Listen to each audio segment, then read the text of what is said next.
خراب شدن تلویزیون به عهده بگیرم ولی یک کار از ما نخه. یک لحظه بیا اینجا سعید آقا. مرتضی برو بعد.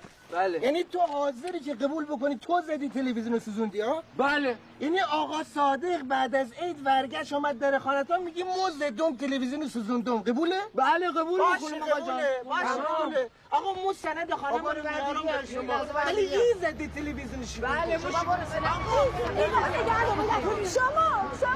آقا برو بیار دیگه. هاش خانم هاشمی. بیا ولی آقا بیا ولی ببخشید این در باز کن در باز کن. سلام علیکم.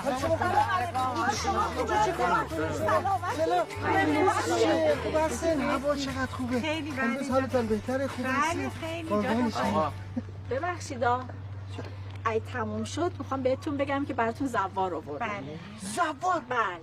خب اون پولی که 25 تا 25 تا یانسی